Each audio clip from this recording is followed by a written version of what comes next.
Working for you. This is an RTV6 News special, Inside the Red Line. We're going inside the Red Line, a 13-mile rapid transit bus line connecting the city. A transportation option unlike anything Indianapolis has ever seen. I think that's one of the things that Indianapolis needs is mass transit. With all of the promise, the Red Line has not been without some problems. I saw that I had a green bicycle, but I didn't know if the traffic stopped for them. Drivers and bicyclists confused on the roads, and issues with the new electric buses. I don't think that they answered all the questions that they needed to answer before they actually started digging the ground and implementing it in. The Red Line will impact just about everyone who enters Marion County. It doesn't matter if you're a driver or a rider. You will notice significant changes on the roads. Transit has a direct impact and improvement on the lives of our community. Working for you. We're getting you ready for the launch of the Red Line. Welcome to this RTV6 News special, Inside the Red Line. I'm Rafael Sanchez. On Sunday, where the largest changes in the history of Indianapolis public transportation will go online. We're talking about the massive Red Line project. This will not only impact riders on these IndyGo buses, but also drivers throughout Marion County as they notice all of the changes because of all of the new buses. RTV6 Working for You will take you inside the Red Line to show you what to expect, how to prepare for the big changes on September the 1st and beyond. So what is the Red Line? It's a rapid transit bus service that takes you from the north side in Broad Ripple through downtown Indianapolis all the way to the University of Indianapolis on the south side. That's a 13-mile ride. It's actually the nation's first battery electric bus rapid transit route. The Red Line buses will use dedicated lanes going through the most densely populated areas of the city. Streets and avenues like College, Meridian, Capitol, Washington, Maryland, Virginia, and Shelby. This, an area where more than 50,000 people live and includes nearly 150,000 jobs. It's a project with a lot of traffic every day. Red Line buses are set to run every 10 minutes between 5 a.m. and 9 p.m. Monday through Friday. Every 15 minutes between 9 p.m. and 1 a.m. On Saturday, every 15 minutes between 6 in the morning and 1 in the morning. On Sunday, it's every 15 minutes between 7 in the morning and 8 in the evening. And every 20 minutes between 8 and 10 p.m. So the new bus lanes, turning lanes, and medians already in place at some of the busiest roads in Indianapolis, they're causing some confusion. Like this driver. RTV6 captured an image of this car parked in a Red Line turn-only lane. You can't do that. That's because that's where the buses turn. It's a bus-only lane. More on what each lane means in just a moment. So working for you, here's what you need to know before you head downtown and drive along the Red Line. The new transit system will mean some lane changes on some of the busier streets you might travel. This includes fewer lanes in general and fewer places for you to make left turns. Portions of Meridian Street have been reduced from 4 lanes down to 2. That's 1 lane each way. Northbound College Avenue is going from 2 lanes down to 1. Left turns on both College Avenue and Meridian Street will only be allowed at intersections with signals. And you'll notice a bunch of red lanes on the road. The Red Line will use 2 different types of bus lanes. The bus-only lanes are painted solid red and have the words "bus only" painted on them. These solid red lanes are completely off limits to general traffic. Those lanes can only be used by the Red Line buses. Lanes for both you and the buses are painted with horizontal red lines. They also have the words "bus only except turns" painted on them. These lanes can be used if you want to make a left turn or U-turn at certain intersections, but drivers should only merge at the intersection to make the turn. In the red line district, U-turns will only be permitted at intersections that have a protected left turn light as part of the normal traffic cycle. So, if you can turn left, you can make a U-turn as well. And beware of these new low-profile medians along the red line project. Ignoring them is not optional. You're taking a look at one of the new medians on Meridian Street. There's also one on College Avenue. You cannot make left turns or go over those medians. East-west movement and left turns are allowed only at intersections with traffic signals. But we caught some drivers going over the medians anyway. Lincoln Square Pancake House on the west side of Meridian Street is one of those businesses not at an intersection. So you may want to just take Illinois Street to get there from the south. Outside the State House on Capitol, traffic usually goes southbound. But this time around, don't be surprised if you see a bus going in the opposite direction. A bus going the wrong way on a one-way street. IndyGo installed a northbound bus-only lane on Capitol Avenue so that they could move drivers north and south along the route in that area. Just remember, while the buses can go both ways on Capitol, you cannot. It is still a one-way street for you. We went into the community and talked to people directly affected by the red line. Some are excited with the new transit line. Some others are not thrilled with all the changes. Hopefully, I guess the goal is to move people more quickly, get people in and out of the community to try some of the great restaurants and other things that we have going on, and hopefully that will happen. People will come from various areas that may not do that now and use public transportation to do it. It's been an absolute disaster so far. I got in an accident with an uninsured motorist who couldn't see anything, just plowed through and nailed me. Traffic's been backed up. Things have been slowed down. I'm sure it's great for the city, but as far as my experience has been running along College here, it's been a complete disaster so far. Make sure you read that, because that warning and this green path are part of the red line changes, helping bicyclists get from point A to point B. The two-way bike lane is the lane that was formerly used for parking on that side of Illinois Street. There are new poles to indicate where the bike lane is located. That means you have to keep your vehicle out of that area to protect bicyclists, which also means you can't park there. This all may feel overwhelming. Working for you, RTV6 found a dangerous situation that you may encounter on the red line. Our Stephanie Wade with what you need to watch out for. It's this stoplight that's causing the confusion here. You see, the turning lane has a red light, but the bike lane is green. And what we're finding is that drivers see the green and assume they can go. It can be confusing as you're trying to turn onto I-65 from Illinois Street downtown. IndyGo added a designated bike lane on Illinois since they took one away on Capitol to make way for the new red line. I thought it was neat that the stoplight there has a bicycle on it, but I was a little cautious. I thought, okay, do they have a red light, or because I saw that I had a green bicycle, but I didn't know if the traffic stopped for them. Bicyclists we spoke with say they appreciate the protected bike lane, but both they and drivers need to be on high alert when they're able to turn. People are getting confused when they see the green, but don't notice it's the bike lane that's lit up and not their turning arrow. Pay attention to each other. Like, let's not get super mad at each other. Your brain's not going to explode if you're 30 seconds late. Working for you, Stephanie Wade, RTV6. For more information on the bike lanes and traffic flow, go to our website, theindychannel.com. A problem we noticed this month in what may be Broad Ripple's busiest intersection. Vehicles have had trouble navigating new red line barriers.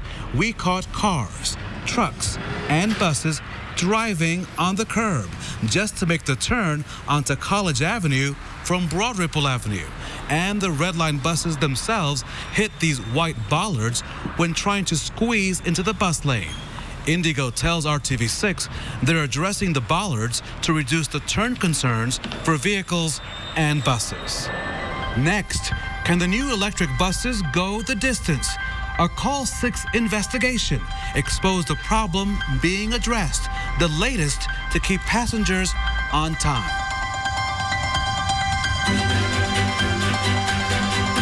than filet sandwich meal. Only at Zaxby's.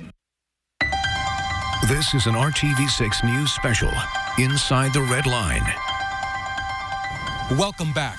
I'm Rafael Sanchez. Working for you and getting results, RTV6 exposed the problem with the electric buses. The solution to fix how far they can travel is still not in place. Earlier this year, we discovered that the brand new electric buses for the Red Line were falling well short of expectations. In March, Call 6 Investigates uncovered internal reports showing the new electric buses from the company Build Your Dreams, or BYD, were not getting anywhere close to the 275-mile range that's required for the route. According to those testing reports obtained by Call 6, the buses only averaged just 208 miles, 67 less than what's required. And that put the Red Line's promise of a bus every 10 minutes in jeopardy. In May, IndyGo revealed a plan to fix the problem. The bus manufacturer will pay to install wireless charging stations that the buses will drive over and allow them to charge for a few minutes while drivers are on a break.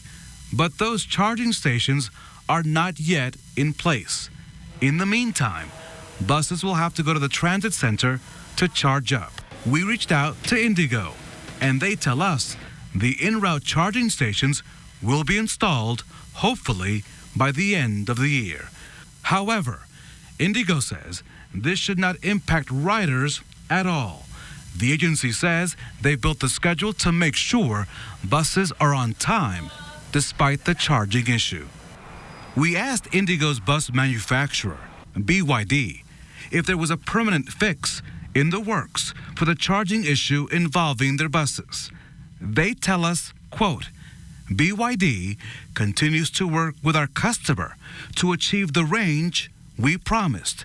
The inductive charging BYD is paying for will meet service requirements. As our customer has said, this charging strategy will maintain the 10-minute service promised on the Red Line at no additional cost to taxpayers.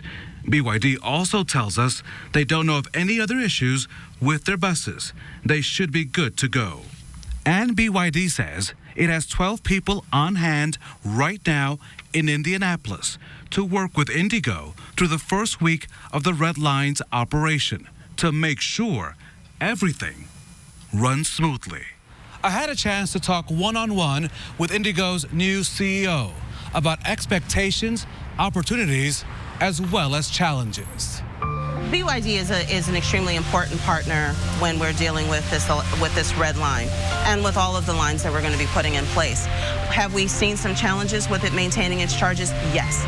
But because BYD is a partner, they are putting in the additional infrastructure along the way so we can do additional chargings if needed. BYD has been on site the entire time. They're working through any of the challenges that we're having. There is no question, Rafael, that we will require BYD to meet their contractual obligations. Statistics have shown throughout this country, we know that in some areas ridership is declining, but the statistics have shown that if you build it, they will ride it. And if it's fast and frequent, they will ride it and they will stay riding it. And systems that have put in bus rapid transit lines are showing double-digit increases. The misperception is that you have to get out of your car for all 5 to 7 days. If you do it just once or twice, you change our carbon footprint within our community, and that's our success right there.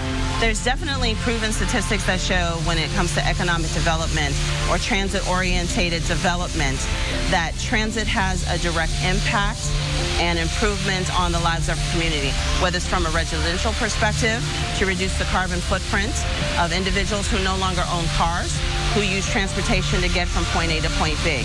People think we're just about buses, but we're about the movement of our people. So our team is looking on ways that we can continue to partner to move this city forward. The Red Line is poised to open on Sunday, due in part to an influx of cash that got this project back on track. Back in May, Call 6 Investigates learned that IndyGo had plans to spend an additional $5 million to finish the second phase of the Red Line on time. Documents revealed that the second phase was 65 days behind schedule.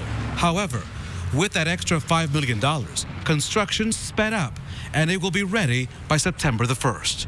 Originally, work was supposed to wrap up on August the 8th. That $5 million is on top of the $3.5 million that was allocated as part of the acceleration plan to complete part of the project by the end of July. Next, show and tell. A ride along on a Red Line bus as the testing and run-throughs come to an end. You're watching an RTV6 News Special, Inside. Labor Day sales event ends September 3rd. This is an RTV6 News Special, Inside the Red Line. Welcome back to Inside the Red Line on RTV6. This is where passengers will get on and off the bus. Let's take you on a ride on one of the buses that will make the 13-mile journey. The Red Line buses are battery electric, meaning they're quieter and cleaner than usual buses you'll see on the roads. But that's not all.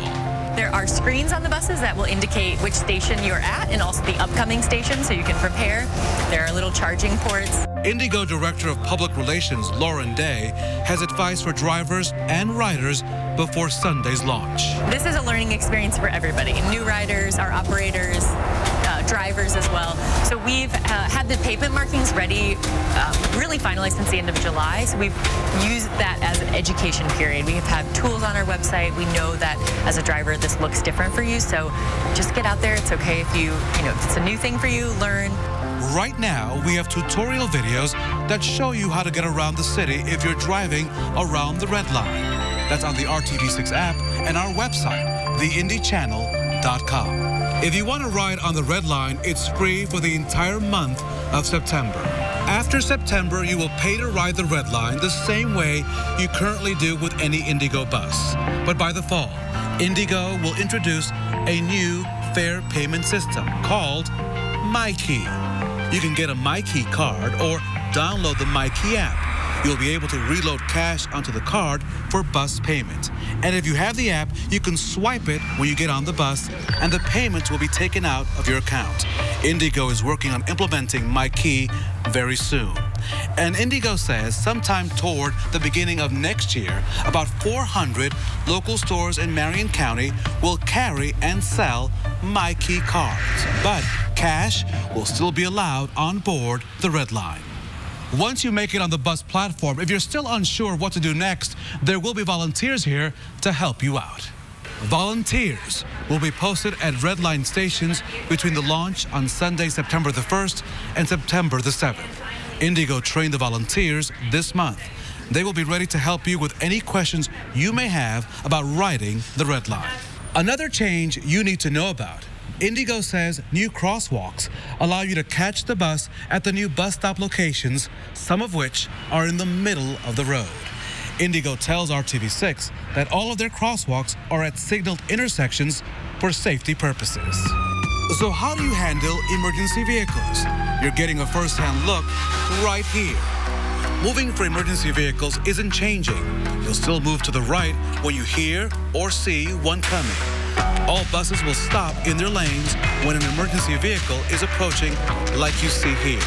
And those emergency vehicles will utilize bus-only lanes as needed to get around traffic and make their response as quick and easy as possible. During the winter months, IndyGo has a plan to keep the platforms clear of ice and snow. They've installed a snow melt system that includes heaters that are underground the platforms. When it snows, when there's ice, that heater system will melt it all away.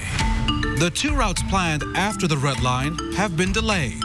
The Purple Line is supposed to connect downtown Indianapolis with Lawrence. Work was scheduled to start by early 2020. It is now being pushed back to 2021. Blue Line construction is now set to begin in 2023, about 2 years behind schedule. The Blue Line is expected to run along Washington Street from Indy's east side to the airport. After the break, the resources available to help you. That's next on Inside the Red Line right here. They're delicious. This is an RTV6 News special, Inside the Red Line. Welcome back to Inside the Red Line on RTV6. We have everything red line, including the route map, the stops, the new rules of the road for drivers, walkers, and bicyclists, the changes everyone needs to be aware of. It's all up right now on the RTV6 app and our website, theindychannel.com. We know that this is a lot, and that's why you're being asked to concentrate on all of the changes, to be cautious and to be courteous. On behalf of all of us here at RTV6, I'm Rafael Sanchez. Thanks for watching Inside the Red Line.